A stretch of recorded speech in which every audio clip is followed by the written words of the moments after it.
Hey everyone, welcome to the Rome Summit. Jason Griffin here. Happy to have you with us. As always, I am joined on today's session by Nat Eliason, very well known in the Rome community. For any of you who may not be familiar with his work, I'll give a quick intro here. Nat is a writer based in Austin, Texas. He was one of the most vocal early adopters of Rome and really helped catapult it into public awareness.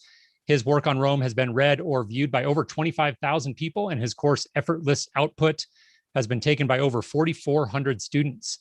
He's used Rome to run his marketing agency Growth Machine and to write for his site nateliason.com, which is read by over 300,000 people per month.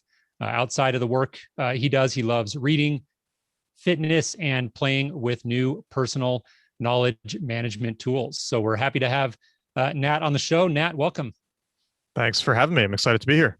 Yeah, excited to have you. And we're going to jump in and kind of talk all about the path to Rome mastery today and sort of explore that through a few specific use cases. And so I'd love to, again, hop right in and start a little bit at the high level and talk a little bit about the kind of the Rome paradigm, right? It's a bit of a shift before we jump right into the tactics and the mechanics of Rome, kind of getting your head around thinking in terms of Rome. Talk a little bit about how you recommend people get started. How do they sort of wrap their brain around this very different paradigm of note-taking and Rome research? Yeah, definitely. So I think that the interesting thing with Rome is how it allows you to create a non-hierarchical like knowledge graph or knowledge tree. So any other note-taking tool for the most part, like Notion or Evernote, Bear, what have you, is still going to be very like folders and folders and folders, and like stuff lives within that kind of like nested hierarchy. If you're doing database stuff in Notion, you get out of it a little bit, but you're still locked into that sort of that more like linear way of connecting info. What Rome allows you to do is just like very organically interlinking everything lets you create more of a web-like structure where everything is kind of like related to everything else, which I think is a little closer to how our brains actually work, right? Like we don't think in terms of files. That's just how computers are built. And so that's like a convenient way to store information. It's not the ideal way to store information. That said, files and folders are super familiar, right? Like that's what everyone's used to and what everyone's interacting with most of the time. So making that switch is like difficult and not super intuitive, and I find one of the harder things with like picking up Rome. So what I usually like tell people to do, and I'm just going to share my screen here so y'all can see a little bit of this, but what I'll often suggest people do is not even worry about like even the daily note necessarily at the beginning, right? Like you can sort of ignore the daily note, whatever. You could use it for a little bit of journaling, but you could just go straight to like the all pages tab. And I haven't done this in forever. Does this even still work? Oh, you can't even do this anymore. Okay, they got rid of it to try to force you to think in their way. Okay, so just starting in the daily notes page, right? Like you could just you could just start making pages for stuff, right? So like Rome Summit with analyze, right? That's me. And then Control O to go into the page. And then you could just like start taking notes in here, right? And doing things this way, right? So talking about like, hierarchy versus interlinking structure, and just like doing note taking like this at the beginning, I find like lowers the barriers to entry. Like, don't worry about having to get super crazy with interlinking everything. Like start very simple with a way that's familiar to you, and then you can get kind of more complicated over time, right? Like a very simple way to start to introduce some of the Rome style complexity is kind of like within these pages, just starting to add, some tags, right? So we could do something like how to use Rome, or, if you want to start getting fancier, you could have a Rome tag, and then you could say like, have a how-to tag. Because if you're doing something like this, then, if you ever go to like your how-to page, I don't use this tag personally, but you could go to your how-to page in the future, and then you could just filter for the how-tos that have to do with Rome. And then you could see all of your notes about using Rome. And like now you're starting to get into getting the most out of the tool, but starting with something really simple like this and just taking notes a way that you're already familiar with is definitely going to reduce those like barriers to adoption that come with it being such an unintuitive organizational structure for most people. Yeah. Yeah, I think that's a great way to jump in. And I know when I first started using Rome, I was doing that as well. So just sort of like creating pages based on topics and just doing pretty vanilla outlining within those pages. And then like you start to link out from those, and eventually you kind of build these hub pages that have a lot of links. And it's still very, at that point, kind of a file structure, right? Where you almost have like these Yeah. index pages that have a lot of links out to other pages, and things are starting to get a little nested. But I found that working in that way really, again, kind of removed that friction from the beginning of the process and allowed me just to enjoy using Roam as a really great note-taking tool, and eventually kind of iterate my way into some of the more advanced techniques. Along this same line, where do you think most people get tripped up? Do you think most people are jumping in and maybe hearing about all of the exciting ways that you can interlink information and all of the different plugins and things like that, and maybe they're just trying to do too much at the beginning? What are your thoughts there? I think the biggest way people get overwhelmed in the beginning is the scope of how much stuff they have to move over from whatever they were using before. Because to be motivated to use Roam, you probably have been doing some amount of note taking somewhere else before, like you're using Evernote or Notion or something. And then you look at your 3,000 Evernote notes and go like, oh my God, I could never move all of those over. So that was definitely my reaction at first. And I did something which I don't recommend doing, which was I spent 2 weeks basically taking off work and moving over tons of notes over like a holiday. It was over like the Christmas, New Year holiday. I was like, okay, I'm just going to spend this holiday learning Roam, which it turned out to be a great way to spend that time. But the issue with that was that I moved so much stuff over before really like getting to know how the tool worked that I still have a bunch of old notes that I moved over that are like very poorly organized and like aren't tagged the way I would do it now. So what I usually tell people, and this is how I have the course organized, is like pick one topic you want to learn about and move the notes from that topic over, but like don't move anything else over yet. And then just start adding more stuff related to that topic. So like don't worry about migrating everything, because you can do a very like just in time style migration. So I'll show you an example of a really easy way to do this just in time migration. So let's say like we're on the homepage and say we're talking about like row migrations, right? And we'll just add like from Evernote. Okay. So now I've got like this stuff. And if I go to my row migrations page, I've got this link to row migrations from Evernote. And what I'll do if I know that, like, I don't want to go pull all my notes out of this right now, but I also want to know that I have notes on this somewhere else. So I'll just add a little to do here that says like get notes on this from Evernote, right? And I might like just link that again. So I've got it. And the nice thing about this is now I know that I still have some notes for this topic in my Evernote, so that when I actually want to go like work on this page, I know where to go to get more information. I think like one thing that trips people up a lot is they think that they need to load all this information in now. But I think that the like just in time knowledge management is way better than just in case, because if you've got 3,000 notes in your Evernote, you're probably never going to look at 2,800 of them, right? There's probably a couple hundred that are legitimately useful to your future self, and the rest of it is like junk, stuff that you don't need anymore, whatever. So just like leaving notes for where you do have stuff you haven't migrated over yet is really helpful for like making sure that you don't lose it in the future without wasting an hour going through and moving over something now before you actually need it. Yeah. I think that just in time advice is really good. And I would actually add that I believe, in my experience, it applies not only to migrating stuff into Roam, but also learning Roam as a whole.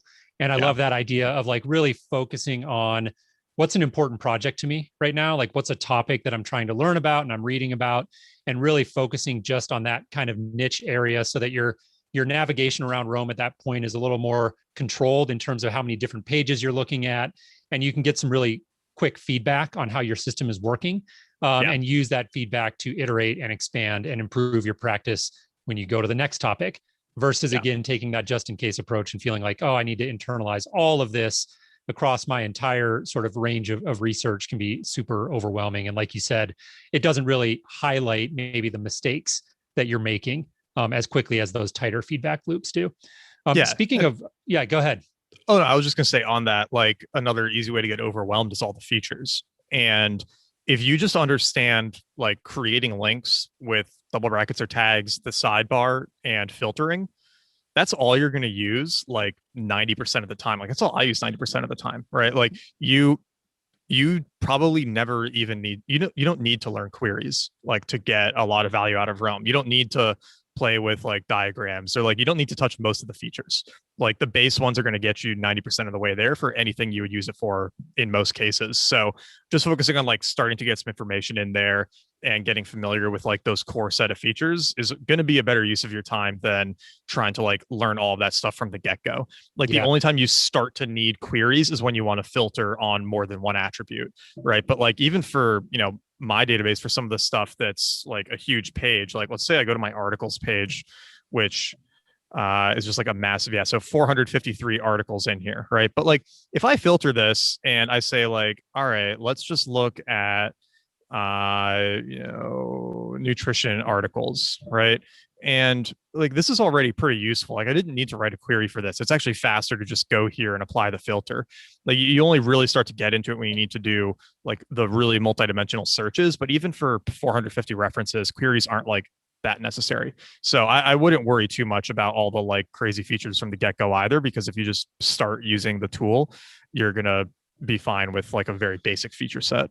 Yeah, I think that's a really important point, and it's great to hear, somebody who is a thought leader in the Roam space and somebody who uses it a lot say, hey, don't worry about these other features, right? I think that's really important, especially for newer users to hear, because those things can be overwhelming. And I'm with you. I've got a pretty robust graph at this point, and I think I have, I could probably count the number of times I've used queries on one hand. I just, for the way that I work in Roam, they're just not super important. So I just haven't spent the time really trying to wrap my head around all the ways you can use them. Yeah, it's worth remembering that this is a tool for doing other stuff. The point of the tool is not to like use the tool and show off how fancy your use of the tool is, right? It's like having a really, really clean, unscratched pickup truck, right? It's like if you've got a really, really clean, unscratched pickup truck, it's kind of like, what do you have that truck for, right? Like, what are you actually doing with that, right? So if you've got like crazy queries and like an incredibly immaculate Roam graph, but you're not like publishing regularly, it's like, what are you using that for exactly, right? Yeah. So I think not letting that get in the way of the actual output of the tool is really important. Love that metaphor. So speaking of output, and then some of the conversation we were having earlier about getting information into your graph, so bringing stuff in, I'd like to shift gears a little bit and talk about kind of research and synthesis and content creation in Roam. It's clear for anyone here who reads your newsletter that you're a big consumer of information. You do a great job of bringing all that in and then putting out into a newsletter. So starting at the beginning, like, what are some of the top tips that you share with Roam users about different ways to get knowledge in to your graph? Yeah, I mean, my methodology for this is fairly boring, I'd say, for lack of a better term. And I think it's going to be very familiar to anybody who's in this space, right? Like it typically is just going to start with Instapaper for almost everything. Because like I typically read much more than I like watch or listen. If it's not an article, then I'm using like this Air podcast app. So highly recommend this one. It's the only podcast player I found lets you save like audio highlights, which is pretty nifty. So you can kind of like double tap on, or you can like triple tap on your headphones, or like hit this highlight button on the screen, and then you can save that like last section of audio as a highlight. And all of that gets routed to Readwise. So Readwise, if you're not familiar with it, they have this like phenomenal product where they can just like connect to Kindle, Instapaper, Twitter, Air, Feedly. Like they've got all kinds of things that they can hook into now, and they basically just automatically scrape all of your highlights from it and save it into Readwise first. So if we go look at like an article that I read on here, right? So I mentioned this in my last newsletter, 10x class, right? So as I'm reading, usually on my phone in between things, I'll just highlight stuff that's interesting to me. And then as soon as I'm done highlighting an article, Readwise will import those highlights. So if I go to like my Readwise articles, we should be able to, yep, there it is. And so these were all of my highlights from the 10x class article, right? They're all saved in Readwise, but then Readwise also connects out. So it imports and it exports, and it can connect to Roam, Notion, and Evernote. And the great thing is with the Roam, you can like get really granular with how they format the information they export. So what I love about this is I have it set up so that anytime I like highlight an article, Readwise imports it and then sends it to my Roam database. and automatically puts it in my inbox for me. So every week when I'm working on my newsletter, I can just go to my inbox and I can see everything that I've like read recently that I haven't processed yet. So as long as it's in my inbox, then I haven't processed it. And so that Rise of the 10X class I have processed. So if I open it up, like here it is, right? And so I added it to the last newsletter, the medley. Here's the URL. One thing that I'll do when I remember is like fix this to be the actual author. There we go. Whoops, don't go there. And now I've got like all these highlights. Now the next thing, well, okay, so I'll stop there. That's like the main way that I'm getting information in. And if you want to see like a podcast, right, this is what that looks like. So this is kind of cool because they also transcribe it. So these are my highlights from this podcast, and they're all like transcribed plus with timestamps. And so you can like click on the timestamp and it'll take you to exactly, you know, what those 45 seconds were in that podcast, which is pretty nifty. Yeah. Yeah. Agreed. Yeah, I'm an Air user as well, and Readwise, like my stack basically looks identical to yours. Instapaper, Readwise, Air, all incredibly useful tools. So definitely recommend those to anyone who's not using them. Question in the chat from Akif, and I apologize if I'm mispronouncing that name.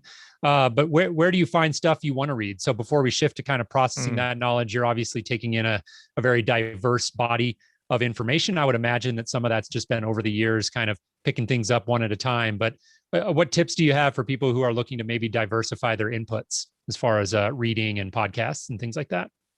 Yeah, mostly Twitter is where I'm finding everything. So find pretty much everything on Twitter, and then the newsletters that I'm subscribed to.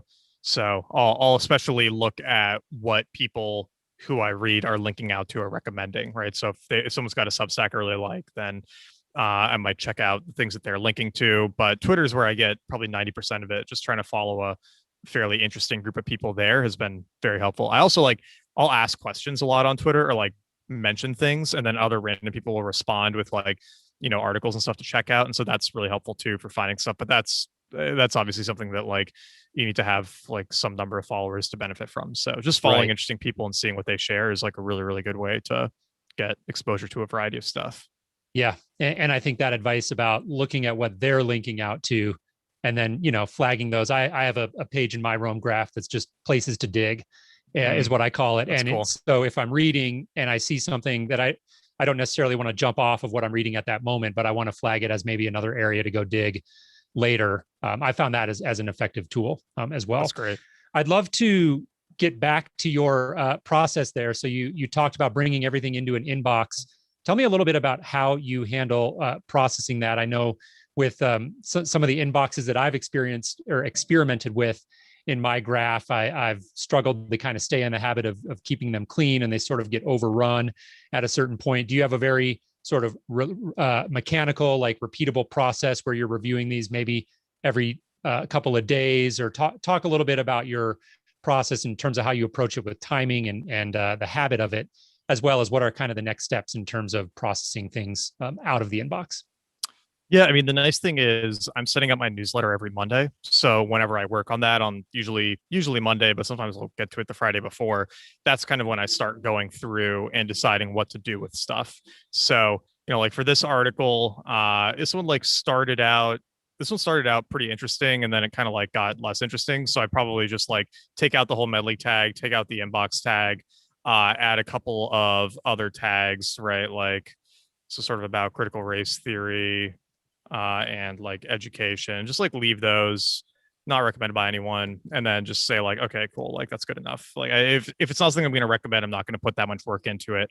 But then like this one, which I'm not finished reading, so I wouldn't actually do this now, but this one was like a fascinating article, so I would actually go through and do the annotation stuff on that. So let me find, okay, here, this is another good one that I have finished reading. So expand all of these, move them over. This is just how Readwise imports data. So I do that, expand, delete, unindent, and then I would tag it for the next medley, which is my newsletter. And then what I do is, so like up here, I'd change medley to, I think it's like 259, maybe. What's the last one? 258? Yeah, 259 for 26.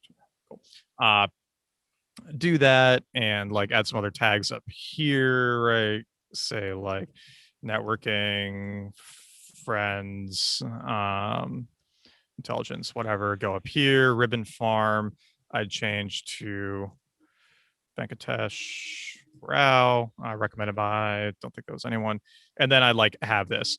So this is probably where I would stop if I wanted to. If I wanted to like remind myself why I want this in the medley, I might pop this open in the sidebar and then say that I really like this line. So this is the one that I want to like riff off of in the next medley.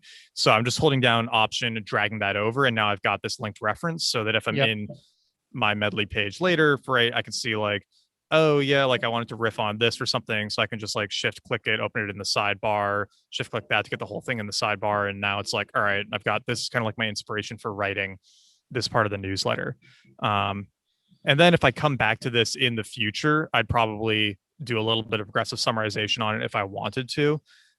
So I'd probably like bold this and do some things like that. But that's usually only if I'm coming back to it like again and again in the future. I don't go to that step the first time I import it because that's a really easy way to just like spin your wheels unnecessarily. Yeah. Yeah. So a couple of comments there. One, I just want to underscore, I think it's really important to emphasize that there was like that first article that you looked at where it was like, okay, there was one highlight, like I'm going to change a couple of tags and move along. Right. And then there's the next one where this one was super interesting. And maybe there's a ton of stuff here that I want to spend more time on with progressive summarization and flagging things for future newsletters. And so I think like, I know I sort of struggle sometimes with inboxes and feeling like I need to apply the same level of processing to everything in there. And like you said, you can really start spinning your wheels if you do that. So I think that's so easy point to waste time. Like it's and you waste time feeling very productive because you're feeling like, oh, I'm like organizing my like knowledge system, and it's like, no, you're like procrastinating writing or doing something else probably. Yeah. Like unless you are using it for something like at this moment, there's almost no value in doing extra progressive summarization beyond like what you need to do. Yeah. So I mean, if it's fun and you enjoy doing it, then like awesome, go for it. But it's also easy to fall into the trap of like, oh, this is something I like should do, or like this is important right now. And it's like, you can probably do it later if you like actually need to condense this more. Right. Right. The other comment I wanted to make, which is more of a question, is I noticed you have that tags attribute at the top there, and I sense from watching how you're working here that you're pretty quick to apply multiple tags there and just kind of free associate that note with maybe a bunch of different topics. Something that I know I've struggled with is like, I have this voice in my head that's like worried about, am I tagging this right? Am I applying the right tags? Am I missing them? Am I over tagging it? So maybe this networking tag is getting super noisy. Like, how do you think about that free association, and how do you kind of break yourself out of the habit or maybe the mental habit for those people who struggle with feeling like they need to be more methodical about that instead of just kind of tagging liberally? I think I don't worry about it at all. And the reason is that I sort of know how I'm going to use the tags in the future. And I think people obsess over process without thinking too much about like how they're going to actually use this infrastructure they're creating in the future. So everybody wants to like lay a perfect infrastructure, but they haven't thought about like what they want that infrastructure for, right? The only reason to tag stuff is so that it's easier for you to find in the right context in the future. So the way that I try to think about it is like, when I'm writing another medley in 6 months or a year, or writing an article, how do I allow this article to pop back up for me relatively easily? And you can usually do that with just like 3 or 4 tags, right? So and the way that usually happens is like, let's say I'm working on this, I pop this up in the sidebar, and I'm going to move you over here. And now I say like, all right, like what else do I want to link into this? Well, the next thing I might do is pop up with the networking tag and look at everything tagged with networking. Okay, life is driven by network effects. Let's pop that open too. Like, this might be worth referencing. Oh, you know what? Like smarter people mentorship. Like maybe I should have tagged that too, but it doesn't matter because now I've already found the mentorship tag again. Where like driven by network effects, ask your mentor for help. Like, what's this? Don't do that. Right? Like, go on sidebar again. Derek Sivers, right? Like, oh, this is actually like, this one should probably have a couple other tags here too, right? And like you can see, I'm ending up doing some progressive summarization just as I explore this. But at the end of the day, like, okay, I don't actually need that one. I don't see much else in mentorship, but like, what if we look at like college, right? Like, so what else is in like the college tag? Like, oh my God, there's a lot of them here, but how does it relate to like finding people who are smarter than you or like interesting? Okay, education and inequality, that could be one. Selection bias, half-assing it, excellent sheep, right? Like, I can very quickly like go through some of this stuff. How you measure your life, right? Like, this is kind of interesting idea to tie in, right? Like, if you're always trying to find smarter and smarter people, you're not like enjoying the people that you're around, right? Like, oh, career advice, maybe I should have had that on there. Like, let's pop into the career advice, right? Like, you can see how it doesn't actually matter that much if I got the tags right the first time, because it's so quick to start like going down this tag rabbit hole and rediscovering your information that like you're going to find it as long as you have a few of the right tags attached. And then I can always go back and say like, okay, this career advice tag, definitely something to add happiness to, right? So let's just like go ahead and close all of this. And so I might say like, okay, well, let's add that career advice tag. Let's add that mentorship tag. Let's add that. I don't remember what the other one was, but again, it doesn't matter, right? Like, I'm going to find them again anyway. And that was like a very quick process, right? With only having a few random tags that came to mind. So Yeah. as long as you know how you're going to use it in the future, or as long as you're using it kind of the way I use it, you don't have to get it right the first time. Like, it's going to evolve and still be very useful over time. Yeah. No, that was super helpful to see in the way you're just kind of able to quickly browse through different topics and see what's there and how those sort of connect to adjacent topics. I think is really important. There's another question here that I'd love to dig into, which you touched on briefly earlier, but along the same line of kind of finding the thing that you're looking for. Talk a little bit about how you use filters. So before you mentioned there was a page that had, a ton of different links on there. Can you dig into filters a little bit more and just talk about how you're using that to help you kind of narrow the field and find what it is that you're looking for? Honestly, I usually don't have to, which is kind of crazy just because I've got, gosh, I don't know. Will it tell me if I go to my all pages? It's funny. I don't know the last time I was on the all pages page. Will this say how many pages there are on my database? No, I don't see a number. Yeah, I'm not sure. I don't think so, but that's okay.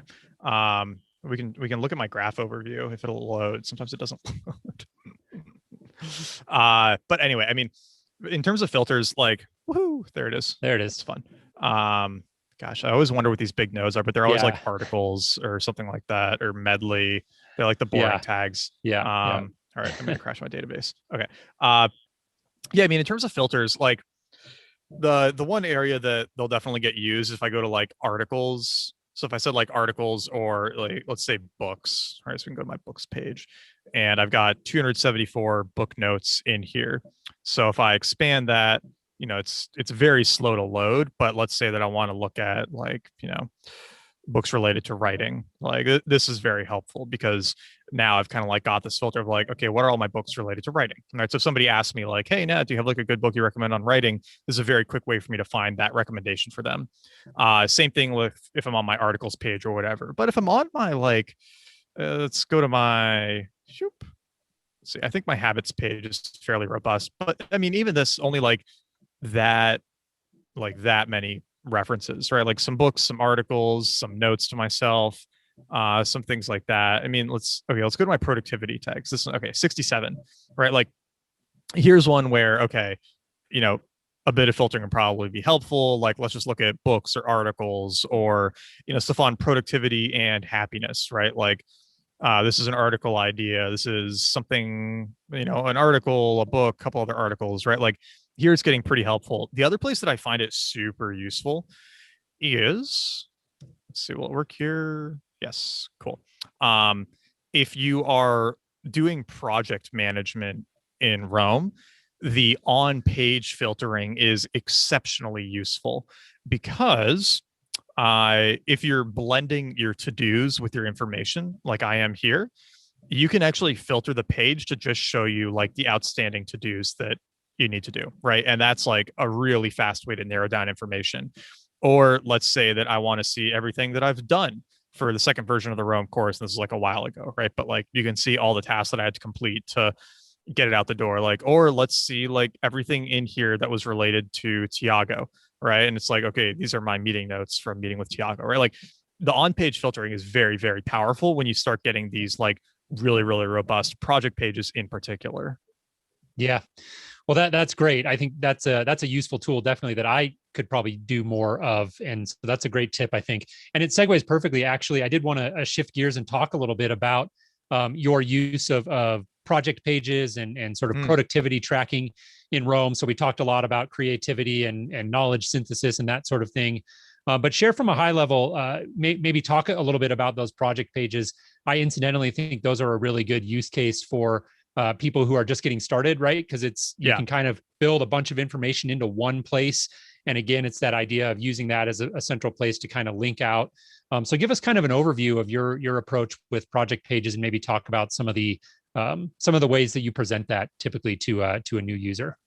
Yeah, so I think there's a couple ways to look at this. And I'm currently not doing my project management in Rome, but I've got a bunch of stuff in here that I can use. So, I mean, we can go back to this as an example, right? And this is a pretty good example of like speccing out a project, right? So these are all the synthesis videos, the productivity videos, the research videos, right? And like having all of that in here is very, very helpful for getting organized. And then in terms of like daily productivity, I like to do this combination of like daily and weekly plans. So we can go to this one. Shoop, come here.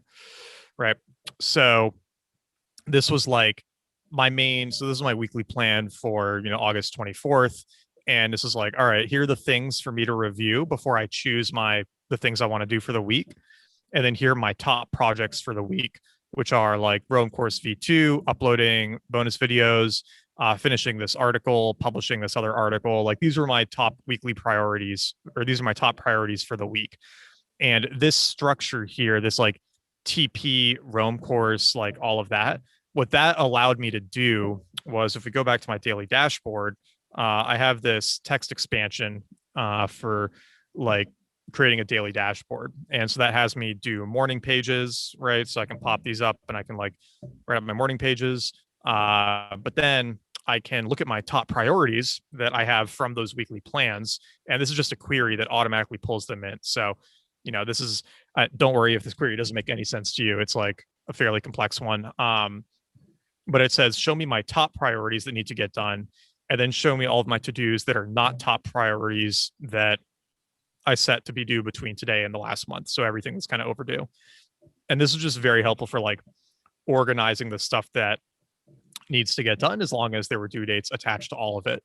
But if you're not working with due dates, then just having product pages or project pages, kind of like what I was showing before with the Rome V2, is really, really powerful. The other thing that I've been doing a bit is, and I haven't checked this page yet, so I'm going to stop sharing for a sec. And just like look at it quickly before I share it, because I don't know what's on here right now. That's always the fun part about these live Rome tours, is everybody's like, hold on a sec, I need to check this. Yeah. Usually I just YOLO it, but I've had a couple of things recently where it's like, I probably shouldn't. Okay, I think. Yes. Okay, cool. So I've switched to doing a little bit more of this style, where it was like, these were my goals and guidelines for the year, and then these were some of my goals and guidelines for the month, and then goals and guidelines for the week. So not so much like to do task management, but just like little things like, let's try to get this article out, let's publish this update, let's do some more of this JavaScript stuff. Like this was very helpful for me. And then as a much simpler way of doing the queries that I was showing, you just tag every day of the week in the week like to-dos, because then when you're on this day of the week, when this pops up as like the day, you've already got your goals for the week right there, and you can very easily just like drag one into today and be like, okay, let's like try to go through this today. And that's a much simpler way to do the like task and project management, especially breaking down like monthly, weekly, daily goals, than getting into like crazy queries. So I like this style a lot. It's a lot lighter. Yeah, I'm with you. And I would venture to guess, though, even going back to that query, like into a point we talked about earlier, my guess is you didn't sit down one day and say, oh, I have to figure out queries, so let me try this thing. It went the other way, right? Like you identified a use case where it was like, hey, I want to see a list of X, Y, and Z.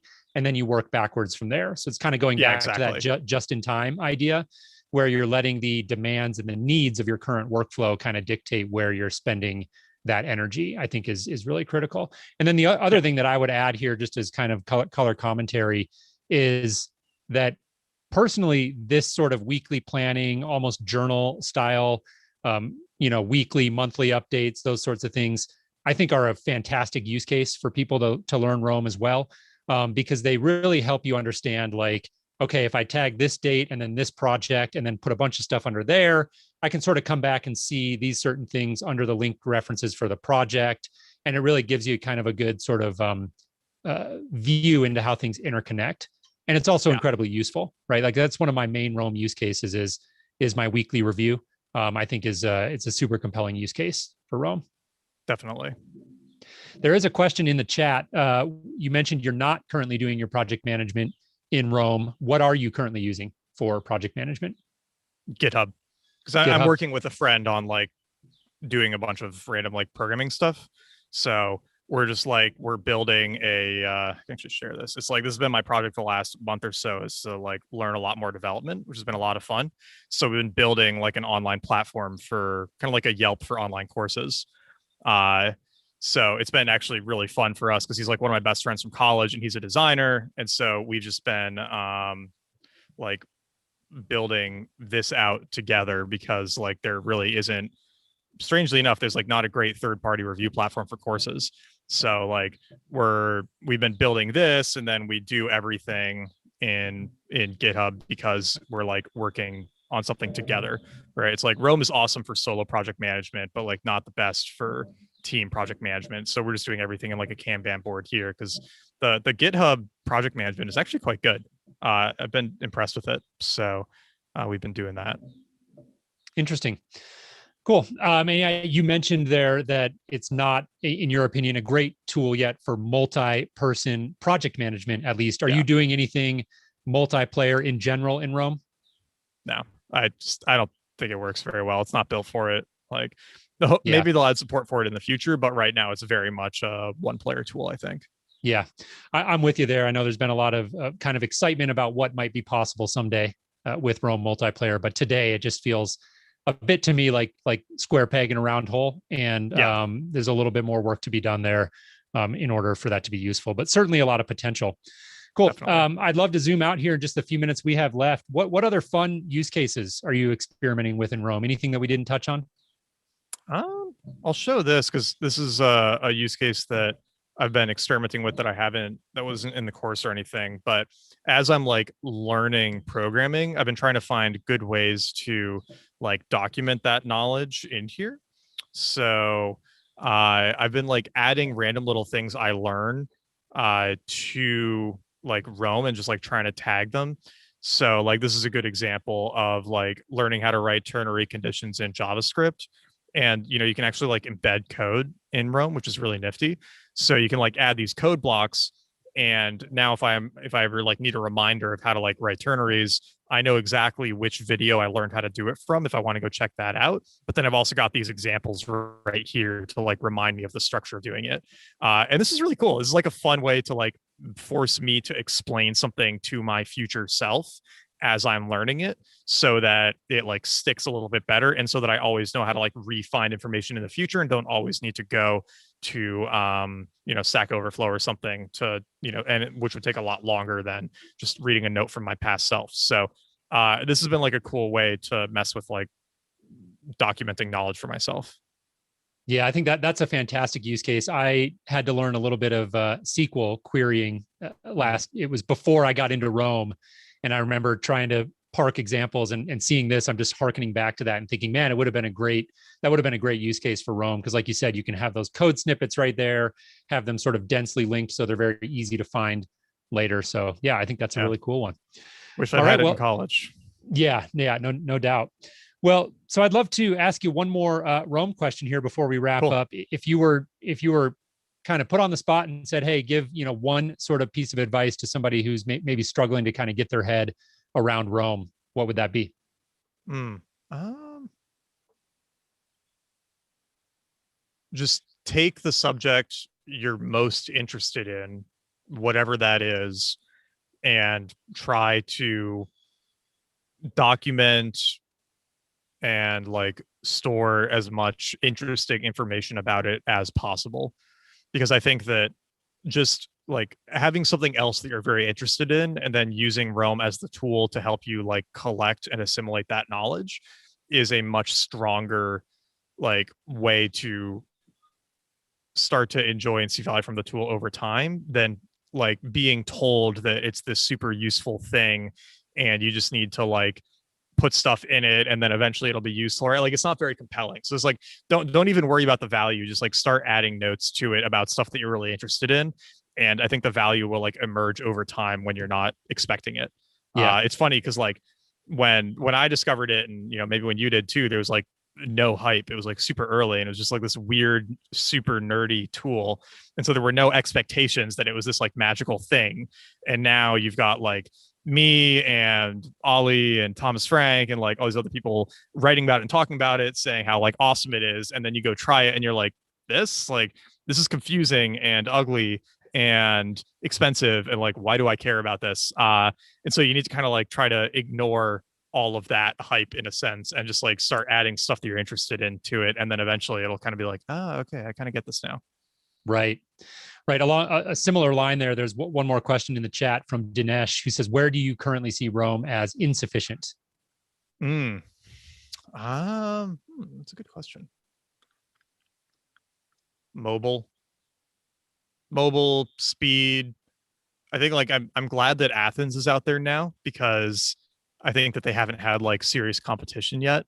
But now that there's basically a Roam clone that also has funding and energy behind it, I'm hoping that will like push them to start, shipping some stuff, especially around mobile and around API too. Because like I think there's so much cool stuff that can happen with it. And I just love to see like some of that energy that they had last year come back with all the like crazy hype that was going on Twitter and whatnot that's really died down right now. So it'd be cool to see some of those like really big features come out soon. Yeah, agreed. All right, Nat, this has been awesome. Super helpful. Yeah, really great so information and tips that you've shared. Yeah. For any viewers who are watching who wanted to maybe connect with you, learn more about your work, what would be the best way for them to do that?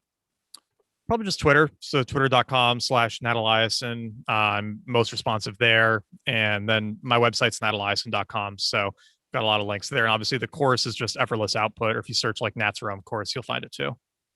Cool.